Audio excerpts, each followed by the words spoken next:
Program unggulan Gubernur Anies Baswedan yang dulu digembar-gemborkan saat kampanye, kini mulai dikulitin satu-satu.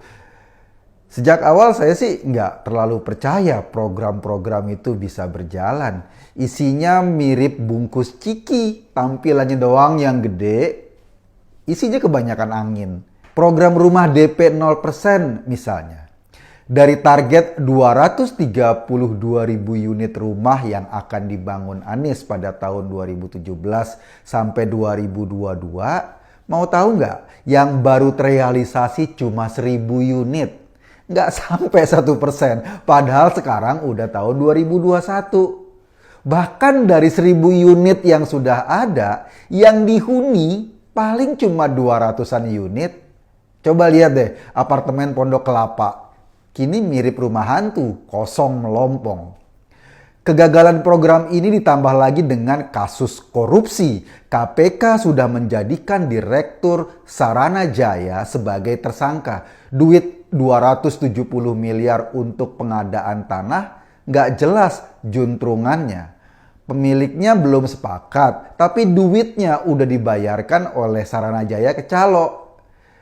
Saranajaya sendiri sebagai BUMD milik Pemda DKI memang bertugas menyediakan tanah untuk proyek rumah DP 0%. Dan sekarang yang baru kebongkar memang cuma kasus pembelian tanah di Pondok Rangon, Cipayung, Jakarta Timur. Padahal kabarnya ada 9 bidang tanah yang diperuntukkan buat program bungkus ciki ini. Lain lagi sama program penanganan banjir. Sebetulnya rencana penanganan banjir itu udah ada dari dulu, dari zaman Belanda. Sudah ada rencana besarnya. Pemerintah pusat membangun bendungan di bagian hulu untuk menahan air masuk Jakarta. Sementara Pemda DKI diminta mengurus aliran sungainya. Sekarang 2 bendungan di Bogor sedang dalam proses penyelesaian akhir.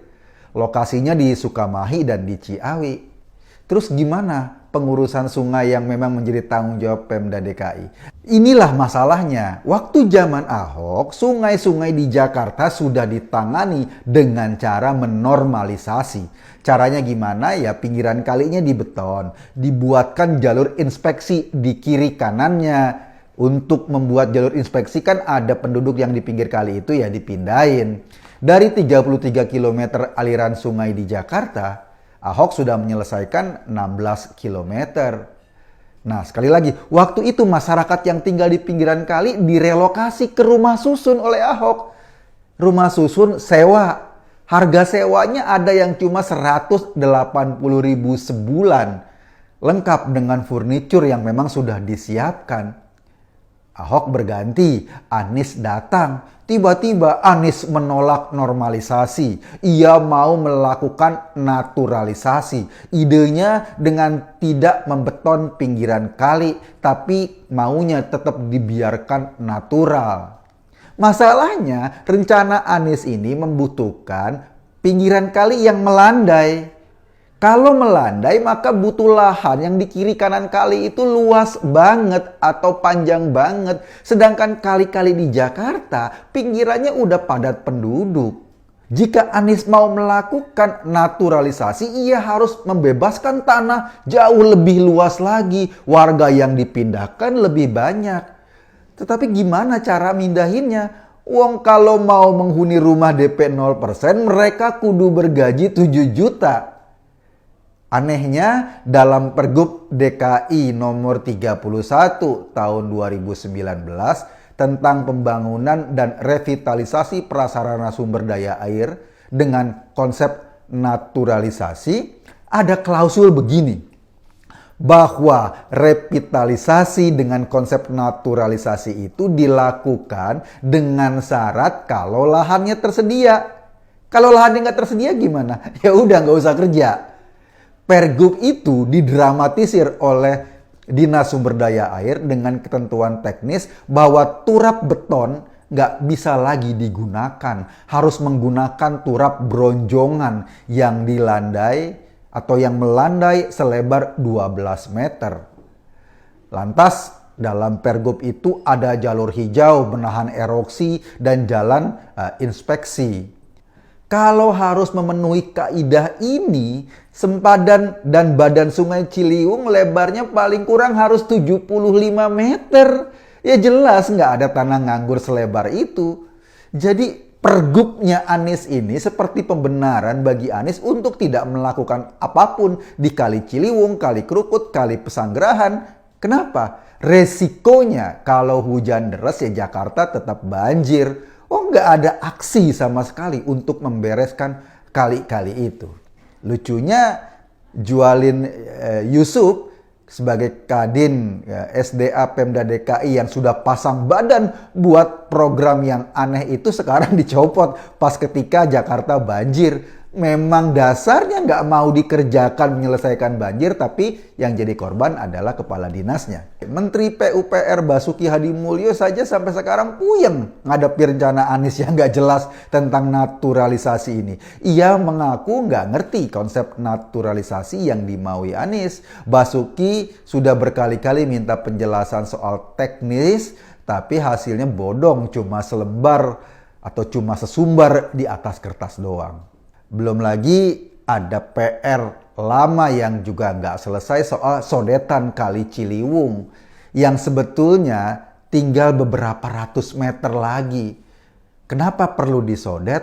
Agar beban air di Kali Ciliwung itu bisa dibagi ke banjir Kanal Timur. Jadi nggak numpuk di Ciliwung yang bikin daerah Jatinegara, Kampung Melayu itu kebanjiran terus. Pembangunan sodetan itu memang tugas pemerintah pusat, tapi soal pembebasan lahannya ya tugas Pemda DKI. Nah, sampai sekarang pembebasan lahannya nggak kelar-kelar juga. Alasannya apa? Pemda DKI nggak punya budget. Budgetnya sekitar 160 miliar. Sial nggak? Pemda DKI nggak punya budget untuk pembebasan lahan sodetan Kali Ciliwung sebanyak 160 miliar, tetapi dia punya budget dibuang-buang untuk DP Formula E sebesar 560 miliar. Mikir nggak sih?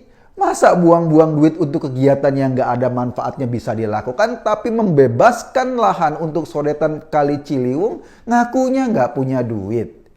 Kalau cuma 160 miliar sebetulnya bisa. Dividen yang didapat Pemda DKI dari saham perusahaan bir selama 2 tahun aja udah lebih dari cukup. Tahun lalu dapatnya, 2019 dapatnya 80 miliar. Tahun 2020 dapatnya 100 miliar. Kan udah cukup. Mungkin Pemda DKI mulai sadar program bungkus cikinya ini nggak bisa jalan. Kebanyakan angin. Akhirnya Wakil Gubernur DKI Arija Patria kemarin menyatakan normalisasi akan dilakukan di Jakarta tahun ini. Nah kan balik lagi kan normalisasi lagi. Karena memang langkah naturalisasi yang digembar-gemborkan Anies itu menghayal. Nggak mungkin bisa dilakukan. Jadi untuk normalisasi yang balik lagi itu, Gubernur Anies mestinya harus merevisi lagi Pergub naturalisasi yang penuh khayalan itu. Selain 2 proyek yang sudah amburadul, sebetulnya kita masih ingat dong ada juga proyek OKOC yang dari dulu jadi program andalan kampanyenya Anies Sandi. Entah bagaimana nasibnya sekarang kita nggak tahu. Mungkin Anies bisa ngeles, itu kan programnya Sandi bukan program saya. Nah, akhirnya kalau dipikir-pikir program mana sih yang jalan di Jakarta selain ngecat genteng? Nah, itulah resikonya kalau memilih gubernur yang cuma kebanyakan omong. Programnya sekali lagi mirip bungkus ciki, kelihatannya gede, isinya angin doang. Cobalah ke depan kita punya standar untuk memilih pemimpin. Jangan kayak gini lagi. Cukuplah Jakarta yang menjadi korban 5 tahun ini. Saya sih cuma mengajak Anda berpikir. Kesimpulannya ya terserah Anda. Terima kasih.